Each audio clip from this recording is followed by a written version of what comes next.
Hey, it's Todd Fox here from the Halos and the Infield post game podcast. I'm here with a daily podcast with my co host for the day, Jesse with Haloscoop. Haloscoop. Yeah, look him up on Instagram. He has some really cool stuff, a lot of nice banners, and a lot of nice lineups too. So you want to check that out. But we're going to talk to him about the Angels and my question that I did the other day, talking about are we all in or are we going to mortgage a future or are we going to play it safe and stand pat and see what happens in the offseason? So, with that being said, let's start the show, shall we?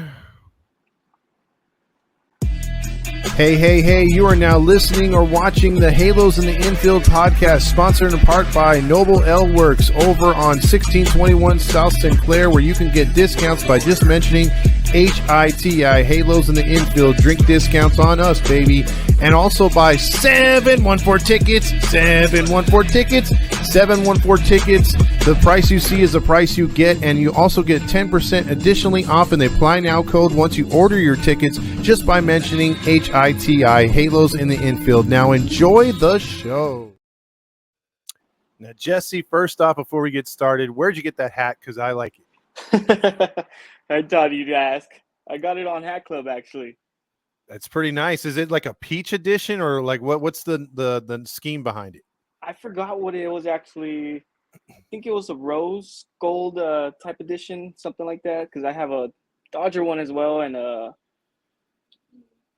forgot the other one, but New York. Oh, 'Cause I okay. was gonna actually get them for selling, but didn't work out. You're like, nah, I think I like these. Yeah. How many hats do you have in your collection, if I might ask? Ooh, I have about 25 of them. Nice. I'm a jersey guy, but I do have quite a few hats myself. So Nice. Yeah. that's cool. All right. So Jesse, real quick before we get into your analysis or like how you think this team's going, I want to know and let the listeners know too your fandom. Like, how long does it go back? Do you consider yourself hardcore? And what was your favorite memory? So let's start off with how about your fandom. How long have you been a fan of the Angels? Man, that's a great question. I've been a fan for an Angels for as long as I could think. I remember it was 5 years old or so when I was playing little league ball or so. Mhm. Everybody was so hyped about the Dodgers, this, that, and I ended up choosing the Angels. So I've stuck with the Angels ever since. About 5, 6 years old, little league. Okay, so what jerseys was the real team wearing at that point? It was actually the Angels, to be honest with you. Oh, okay. Cool. All right, that's good. All right, so again, let's see favorite Angels player of all time. Man, favorite player. Whew. I want to say Cole Calhoun. I Okay. loved his playing style, and I was an outfielder myself as well. So his dirtbag integrity, lefty, man, I loved all about him. Cole Calhoun was a dirtbag. I loved it. You know, it's funny you bring that up. Cole Calhoun is liked by a lot of fans that you wouldn't think, but he played like for me. I think your generation. I'm a little bit older, obviously, but my guy was Darren Erstad. He played similar to Darren Erstad. Him and Calhoun were like, if they were on the same team, I don't know who would be dirtier. You know, I mean, they were awesome, Yeah, and they did play with all, just playing, letting it all hang out. right. So as far as you being an Angel fan and everything else like that, how hardcore are you? I would say I'm pretty damn hardcore. I will say how I feel. I would say how my opinion. I know it's not everybody's opinion as well, and Mhm. we could have a debate about it and stuff like that. Within everybody, reasonable debate. Um, but I would say I'm pretty hardcore right now with everything going on. I would say just to touch on that topic. I would say let's rebuild the team. I wouldn't. I would not go into September thinking we're going into playoffs or so. I'd say let's save the franchise and let's try to rebuild and work around the core that we have. Get ready for next year already. Okay, so you're alluding to that question, and it's getting it either all the way because right now, I mean, obviously, as we're speaking right now, Oakland's leading, but if they were to go 7 out of 9, in these next 9 games before Seattle, that would get the honks going. because Oh yeah. you would make up at least 2 or 3 games at least in the standings and pull you within striking distance almost of first place. So yeah, there's that, overwhelming feeling of, I know Angel fans and hardcore fans like yourself and I have been preaching and hoping that this team could build around those young players, like you said. Yeah. And so, with that being said, if you go with that mentality of, hey, let's trade those Andersons, or let's see who Jesse would trade out of the roster that we have right now. I'm gonna put you on the spot, bro. Let's do it. Let's do it. All right. Who would you trade right now if you had the opportunity? So not even the players you're getting back, but if you had to say, okay, go for it, and they were actually traded for prospects back, who would you let go and why? Ooh. Well, we're gonna say that right now with Tyler Anderson has pretty decent value right now.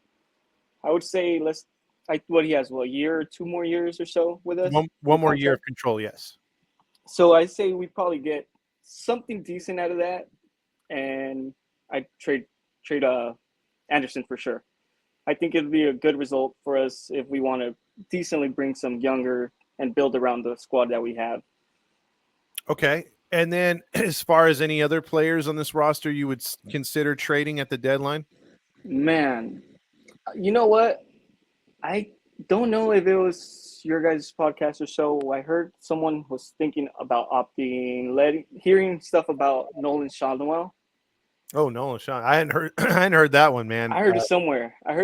They were like, do we option, I guess, do we listen to what they have to say about Nolan Shotwell? Although he does not have that much up big leagues experience. I say we keep the guy and let him build, let him get comfortable. We still have control of him. It's just got drafted. He still has a lot of experience to gain. I see potential in him, actually. I'm not gonna lie. I see that he could be a good lefty. He has a nice swing. I don't know what you think about that, but this. I think he can get his average. He could be like a 270, 280 hitter, and his defense alone from last year is much better. So he has grown, and you're right. Like, he hasn't had too much minor league experience. So I don't think I would go down that route. I think he's one of those untouchables like Neto and Ohapi, Right. Soriano, Ben Joyce. I think you got to keep those guys. Yeah. A guy that I'm on the fence with, bro, and I want to hear you out on this one and get your take on this one. I'm on the fence about Louis Renifo. I really like the guy. Ooh. And right now he's batting like 320. He's perfect in that number 2 spot. His defense is great wherever you put him. Yeah. But he too is going to get a lot of phone calls like Tyler Anderson. If you got a really good offer for him, do you trade him, or is he one of those guys you'd like the Angels to hold on to? Man, I think he's reasonably young, but I think I'd listen to offers, to be honest with you. Okay. His defense is phenomenal. He's something we had for a couple years or so. And he's been holding down third base really well, especially with, number 6 being gone and Sano being gone. Our third basemen have been, he's been holding third base pretty well, but I'd probably listen to some offers with Renifo. And a couple years back, when he was in a pretty bad slump, I kind of hated him. I'm not going to lie about that. Yeah, that's been a thing. Like, we've always seen his potential, but I think this year he's finally put it together. I know he had a couple rough little injuries, but for the most part, he's playing his butt off. And I would like, I was really thinking, man, he's one of these guys you may want to extend, because I know we have him for another year, but I wouldn't, if he finishes a year strong and we don't trade him, I would seriously myself, I'd consider extending him, give him a 3-year deal or something. Yeah, I could see that. I mean, that's not a really bad deal, especially him being a switch hitter. Mm-hmm. He's a big AB for us, so I like it. And what's your thoughts on Taylor Ward? I put mine out there. What do you think of him? Is he a guy that's reached his ceiling, or do you think he still can go higher, or do you think he's someone that could be useful on another team and we can get a trade piece for? Oh man, that's a great question, Todd. You're putting me right on the spot. I know, dude. I'm like, you know what? Let me come at him in the pre-show with some, vague questions, and then I'll just throw it all on him. I love it. I'm loving it, man. Man, in my opinion, Taylor Ward would be. I don't think he's reached his full potential. I think if we had slightly better coaching, I think our team would be so much better. To be honest with you, I Hmm. feel like if we had proper pieces in the behind scenes that we don't see, other than the guys playing, Yeah, yeah. if they could develop way better than how we've been doing it for the past decade or so, I think guys could be really phenomenal. And I think I'd rather keep Taylor Ward, to be honest with you. I think he has a good potential left field or so. Although Joe Adele, what do you think about Joe Adele? Joe, man, he's the same. Like he's so young still, and I hate the Angels to give up on him, but they're sort of in a between a rock and a hard place. And I just think he's another Brandon Marsh. Ooh, The moment we let Adele go, someone's gonna know, hey, we just need to tweak this. And you yes. watch Adele flourish because that's what happened with Marsh. Marsh looked helpless out there. All of a sudden, Philly, he gets to Philly. The hitting coach was waiting for him on the plane. He's like, Yeah. let's fix this. And all of a sudden, he's turning into a borderline all-star. Right. Man, that's like I love how you said that because a lot of our players actually in the past couple years have done that. If you really pay attention, there's a lot of them that have left the Angels and they've progressed really well, whether it's someone pitching coach or hitting coach helping them out. They've actually showed a lot of potential outside the Angels franchise. And I don't know how to we could fix that as Angel fans or as a franchise ourselves because we've gone through a couple management rebuilds or so you can say, but we haven't found that touch, I guess. Yeah, we haven't had that, I don't think, since Scioscia's coaches because he brought in mentors, he had assistant coaches. I mean, most of those guys on Scioscia's crew went on to other teams to become coaches there. Other managers. Right. Um, we've talked about on the post game, like a Torrey Hunter, Garrett Anderson, Tim Salmon, make those guys mentors. Because I'm pretty sure they could help, or even bring in Darren Erstad, bring in Cole Yeah. Calhoun, bring in your alumni to help these guys out because I don't think it would take too much for these older players to be like, man, look, you just got to do this, this, and that, and let's focus in on this. Maybe don't lift your legs so high. Maybe do change your stance a little bit, and those can be like the things that'll make these players go from just mediocre to above average, almost all stars. So I'm hoping something like that happens. But Jesse, with the organization we have, I just don't see it happen because I've learned under Artie Moreno, if it makes sense, he won't do it. All right. So Oh, I hear that, man. Yeah, it's sad. The sad truth, we're gonna be real about it. And yes, our franchise has, a lot of tweaking to do behind the scenes because it doesn't just play out on the field. It's all behind the scenes that happens as well. It's just like Artie Moreno, I guess. What do you think? Let me see. Let me ask you. What do you think about Perry and his work he's done? I think he's done the most of what he could. I don't agree with some of his drafting, especially when it comes to pitching. I think he's been on point with some of the hitting, but I think his hands are tied. Like he's Yeah. another one where if he were to go to another franchise, like because he has to pass everything. I mean, this offseason, bro, we heard Mike Trout say, "Hey, man, I'm telling him to get more players." Perry's like, "Oh, I can't make a move unless Artie says." So if Artie or not Artie, if Perry were to go to another team, I'm sure he'd flourish as a GM. He seems like he knows what he's doing. But I think if you're going to be part of Perry's guys, everything goes through him. And I think I don't think we've seen the best of what Perry can do, in my opinion. I 100% agree with that, actually. I'm not going to deny anything you said because I think his hands are tied, and it all comes down to, I guess, let's say, Artie Moreno. Yeah. I mean, it's been said too, like some people are ruthless online. They'll be like, "Oh man, I can't wait for him to die because he doesn't want to give the team to his or the family doesn't want the team, so they're for sure sell." It's like I don't wish death upon anybody, Right. And if Artie Moreno were to just hire the right people and stay out of it, this franchise would flourish and everyone would love him again. But he's done everything so wrong. It's like, man, I mean, you can't help but not like the guy. Right.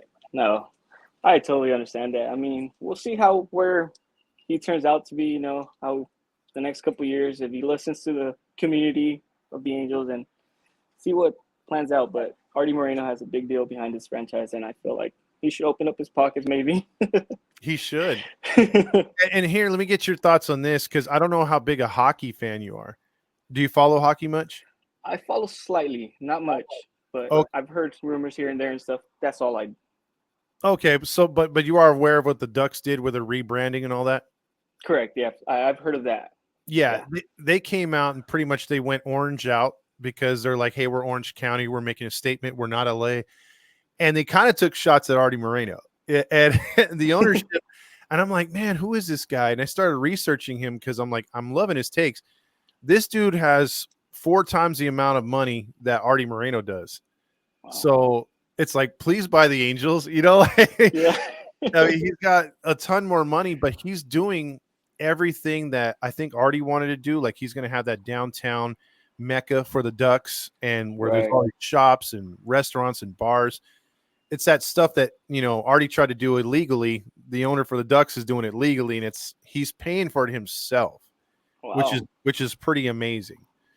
What are your thoughts on, let's just say, since we're on the Artie Moreno subject, a guy like that owner coming in, because you touched on it before, he's not really in touch with the fan base.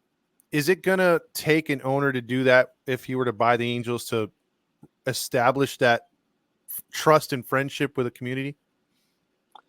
Man, I really do think that being part of Anaheim, where they've been for quite a while, actually, they should have been in touch with, you know, the fan base, the community itself being built around it. I think Artie or just the Angel franchise in general should be part of the community, you know. Like you said before, we are not Los Angeles. Mm-hmm. We are in Anaheim, Orange County. There's 2 separate counties. Yep. So let's put that straightforward. Yeah. But oh, go ahead. Sorry. no, yeah.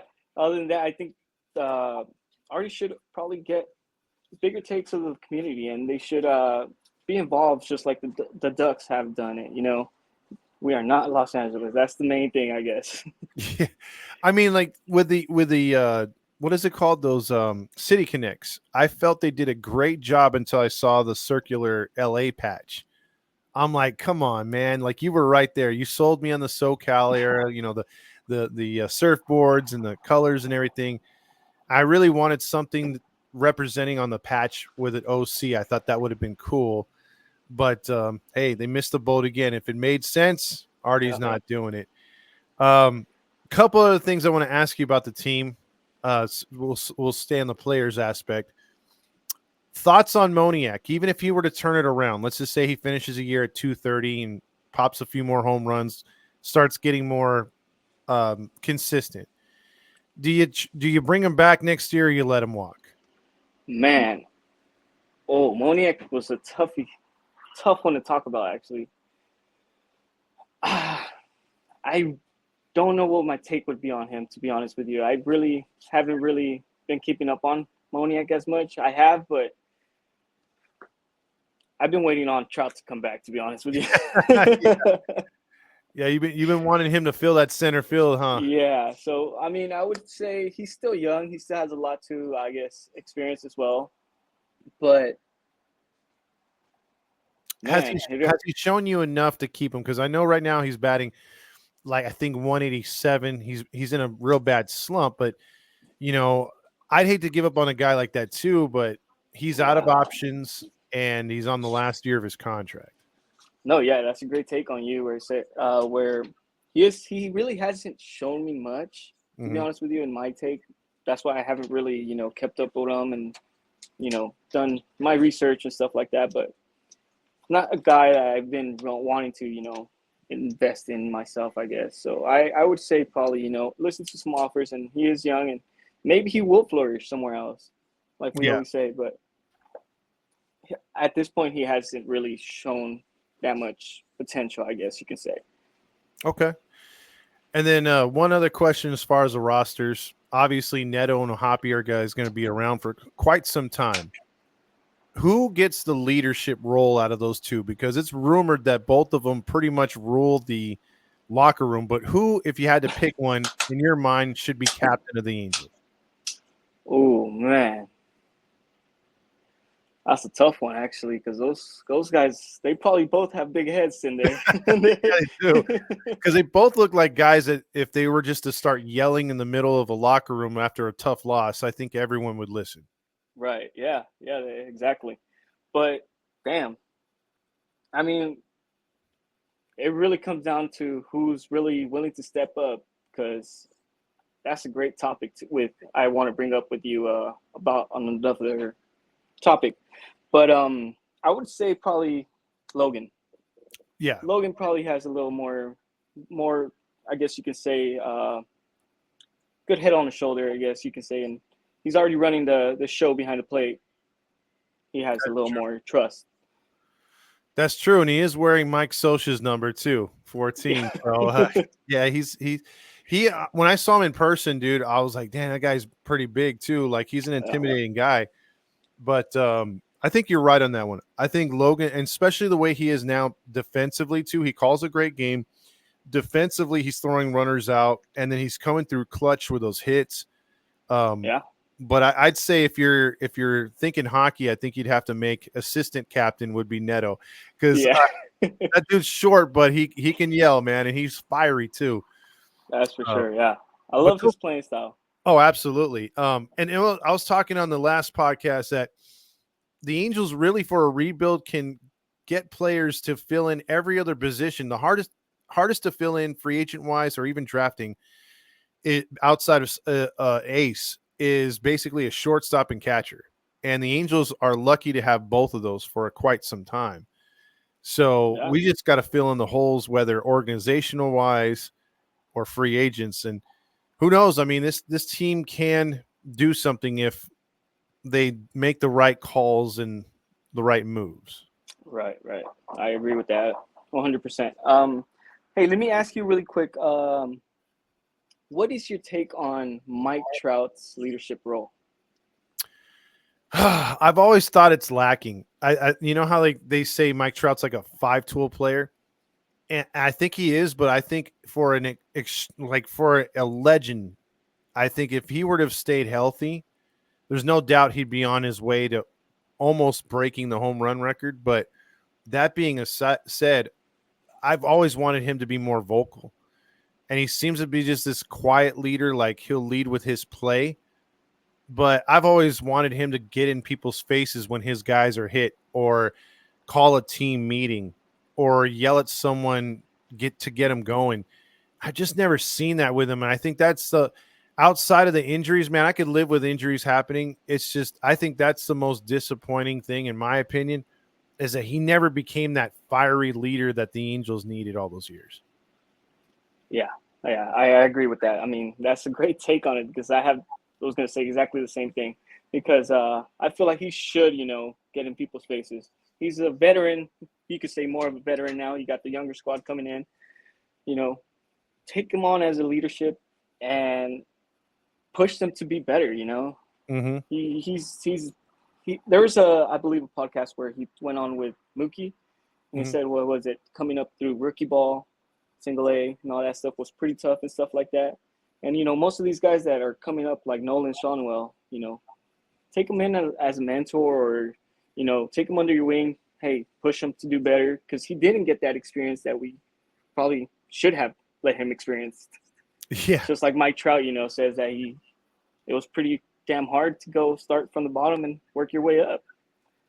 Yeah, that's a good take, bro, because thinking about it, that does make sense, man. That's a great take. I never thought he could be like a mentor role. So maybe if he's not a captain, he could be a mentor. And I think that you're right, because man, I'm thinking about it now. Trout had to battle his way to the majors because at that time the Angels had a full roster. They had a pretty good Oh roster of yeah. players. So he had to fight his way for playing time. So you're absolutely correct. I mean, whereas we're just like, hey, we drafted you. Come on up. Yeah. I mean, these kids. I mean, it sucks.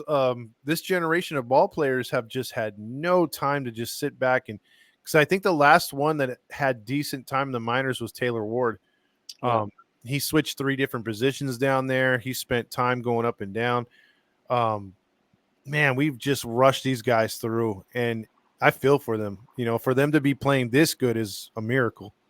Yeah, yeah, without a doubt. Yeah. Man. So we both agreed earlier in the show about, this team, we would want them to make the playoffs, but then again, it's a catch-22. So we'd rather them, play it safe, keep whatever pieces you can, build on that for next year. Hypothetically, with your take and my take being similar, how do you see the Angels playing out? Do you see them making the playoffs? Do you see them getting close, or do you see them flaming out and probably getting a high draft pick? Man, to be honest with you, if Perry and back office doesn't do some silly moves, at the deadline, I could see them actually making. I could see them pushing playoffs. I could Wow. actually see that. Yeah. Okay. Because like we said, they're a decent team. They're young. They're ambitious. I guess ambitious could fit in there. They want to prove themselves. They got. I guess what do you say? Nothing to lose. True. They're at a place where, we know franchise is kind of on a downfall, but the players themselves are being ambitious and they want to kind of prove themselves. Whether it's for their own market sakes or for the franchise. But like some take on a Hopi and Zach Nato, them being captains or so on and so forth. Mm-hmm. I think they're fiery guys, and I think they could be potential as young core trying to push each other. Like we said, we don't see that as much from Mike Trout. Maybe behind the scenes, maybe we don't, but we don't see that like fieriness anymore. So Yeah. So I can see them trying to scrap up some wins. Like you said, our division is not that far off. Let's be honest. It's not. It's not that far. So I think we could see something happening if they all work together and try to push each other more than anything. I think that's a good take because, thinking about the players who, obviously Brendan Drury came back. You got Sano back the other week. Pilar, if they would actually find a place to play him. And then you're talking about Mike Trout could be at the end of July, maybe early August. Yeah. And then you'll have number 6 here pretty soon, give or take, if that's good or not. You'll have Quijada back in August, which he is, an underrated bullpen arm. Sam Bachman could be a call up. Yeah. So and still Seth will be back. So they're going to be adding a lot of players we haven't seen for the majority of the season. So now I think about it, if this team can stay afloat as those players trickle back in, they could get better and better, Yeah. So, Let's be honest. Those younger squad that we're talking about, they've hold down a lot of ground for the injured players. They correct. came in and they've done stuff that nobody expected them to do. Mm-hmm. So they proved themselves, capable of being able to play, especially against that Dodger series. That's true. And, there's other games where early in the season, I bet you can remember some too, April and May, where if they just had a little bit more depth or they didn't make an error here and error there because they didn't have that margin for error to get over. They didn't have the talent. But imagine if they had won those earlier games, half of those earlier games they blew, where this team would be right now. They'd be kind of dangerous. Yeah, I love that. Yeah, because they played a really hard schedule. I think it's weird the way the schedule went this year, but their strength of schedule was one of the hardest, if not the hardest, in the first half. And then right now, all the way out to the end of the season, they have the easiest schedule. So, I think they weathered it as best as they possibly could. Yeah, like I said, hopefully they could, if they want to make moves, I say not to, but hopefully they keep the players they do, have people from the injury list come back on. Like you said, we could probably have a good, decent squad. I don't know if we'll win it all, let's be honest with you. I don't think we'll win it all, but we'll be pretty decent. They've proven themselves as a whole to hold their own. Okay, I like that. Yeah, sort of like a stepping stone to next year, right? Yeah, yeah. Okay. All right. Well, Jesse, thanks for being on and appreciate your takes, bro. Didn't want to take up too much of your time, and but I do want to know and let the audience know again where they could find you. Yeah, you can find me anywhere at Haloscoops, Instagram, Twitter, YouTube. You can find me there, and I'll be posting a lot more often. Right now, it's just Instagram that I'm posting on, but little by little. Exactly, exactly. He's got a lot on his plate right now, but he's getting more time to do stuff. So appreciate his work and his fandom as an Angel. He has good takes, very good lineup cards, very crisp.